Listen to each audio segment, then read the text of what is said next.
With the previous video on necromancy piquing interest surrounding the different kinds of magic and how they appear in both classical and modern storytelling, it seems only fitting to devote a series to the exploration of magic and its many practices.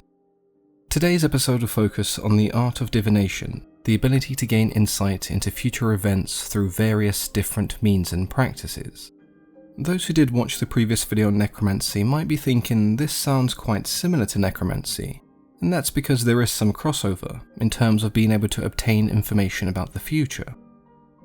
Where necromancy only really achieves this through communion with the spirits of those already past, divination is a far more extensive practice of magic.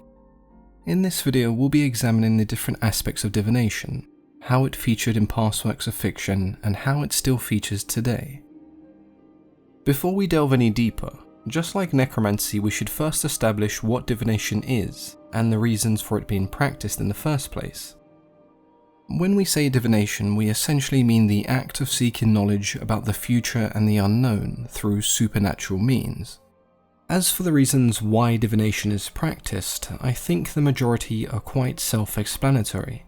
Being able to obtain knowledge and information that is usually not available is quite a useful talent to possess.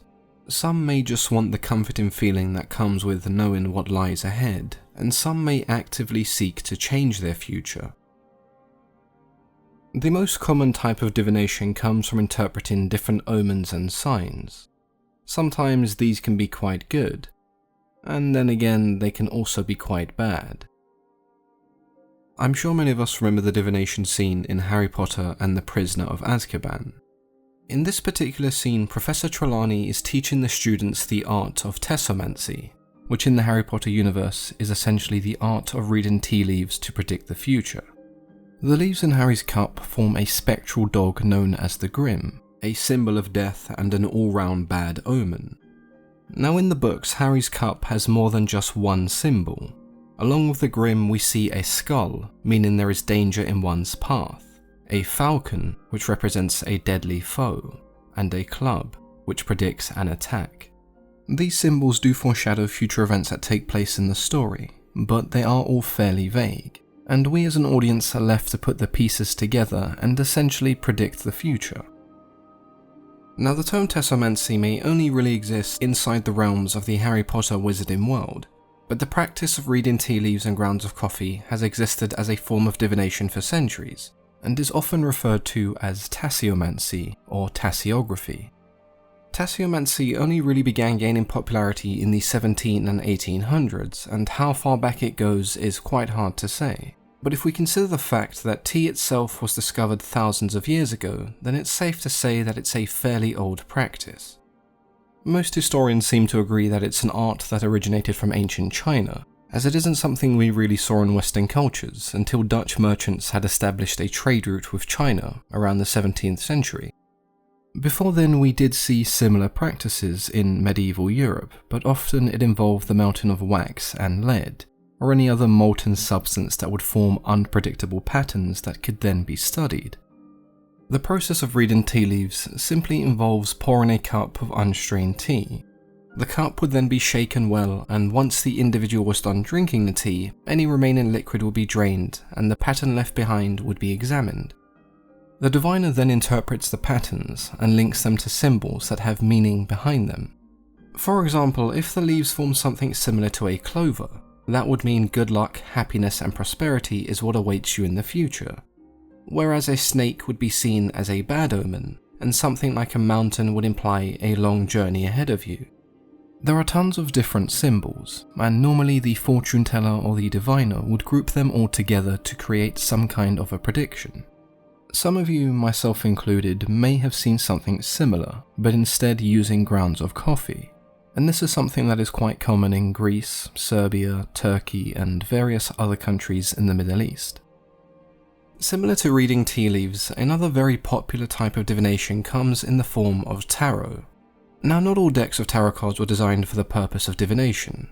In 15th century Europe, they were simply used as playing cards, and again it wasn't until the 18th century that tarot cards were really used as a form of divination, known as cartomancy, the art of reading cards to tell one's fortune. Cartomancy had existed since the 14th century, which was around the same time playing cards were first introduced into Europe. Much like tarot, each card in the deck had a specific value and meaning, but this entire process was streamlined when specific tarot decks were made for occult purposes, such as divination, and more specifically, fortune-telling.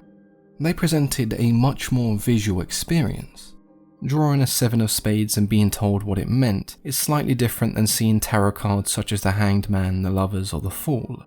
It just has a more supernatural feel, and I guess that means people are more likely to believe what the cards represent. Growing up around this sort of stuff, I never really had a problem with any of it. I never believed it was real, and I still don't today, but I didn't see the problem with reading tea leaves or tarot cards or even having your palm read if it's done for entertainment or self-understanding and reflection. However, there will be certain people attracted to this type of divination that may be in a vulnerable position. They may have lost loved ones or gone through some kind of trauma, and rather than seeking the help they need, they turn to things such as tarot cards and palm reading for this false sense of comfort or clarity. And as with all things in life where these vulnerable people exist, there will always be those who attempt to take advantage of them. Now, this isn't me saying everyone who reads fortunes or practices divination is a con artist. I know people who do it for free and people who do it for fun. But it's worth being vigilant of yourself and the people around you when it comes to people telling you they can predict your future. For a small fee, of course. It's also worth mentioning that many tarot readers never make the claim they can predict your future.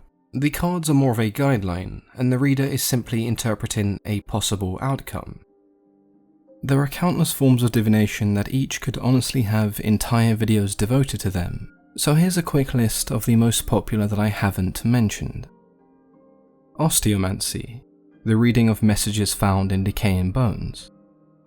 Scrying, the art of looking into reflective surfaces such as water or a crystal ball in the hopes of detecting messages. Numerology, the interpretation of numbers and dates as well as the value and significance of letters. And lastly, rune casting, which many of you may have guessed from the name involves throwing runes and interpreting the position they land in. This was used by both the Celtic and Norse people. Now I say lastly only because I lost count of how many subcategories of divination actually exist, but feel free to Google methods of divination and count for yourself. Divination as a whole has appeared all across the world, from medieval Europe to ancient China and Western Africa. It was also a fairly large part of Mesoamerica and its religion. There are numerous deities associated with the practice of magic and sorcery. Tezcatlipoca was regarded as the patron of sorcery and a central deity in Aztec religion. Divination was practiced in the everyday life of the Aztec people through scrying surfaces, and through the use of hallucinogenic plants such as morning glory and peyote, visions were created that they believed to reflect the future. Now on to Greek mythology, where we see divination quite often.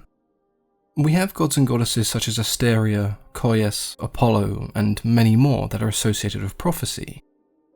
When we think of divination or prophecy within Greek mythology, it's natural to think of the oracles as the primary conduits of the gods and their prophecies. But in reality, this is something we see mostly from seers who, unlike the oracles, had no direct contact with the gods or divine gift. Instead, they interpreted certain signs and symbols, mostly through the use of hepatomancy or extipacy, the reading of an animal's entrails, which is also another very popular form of divination, and one that we still commonly see. I'm sure most of you have read a story or watched a TV show or a movie where a character has used the entrails of an animal to perform some kind of ritual or spell that allows them to predict the future. Despite the oracles appearing in some of the most well-known Greek stories, they were actually quite rare, unlike the seers, which were much easier to contact. This abundance of seers meant they became quite valuable to the Greek people. So if seers didn't have the impossible schedule of an oracle, and they could both predict the future, then why have oracles in the first place? It's true that both oracles and seers can predict the future, but seers are far more limited because they have no connection to the supernatural. If you ask a seer whether you will die tomorrow, it will most likely result in a simple yes or no answer. But an oracle can tell you that at midnight, a man on a flying horse is going to drop a boulder on your head. Because seers have no connection to the gods or divine gift, they have to rely on interpreting different signs, which means they can only really give a yes or no answer. But this, coupled with the fact that they were often depicted as extremely wise individuals, means they can make a pretty well-informed guess as to what your future may be. The oracle's divination came from visions and messages from the gods, meaning they could provide a more detailed image of the future. Now, this isn't to say that one is better than the other, they're just not used in the same way.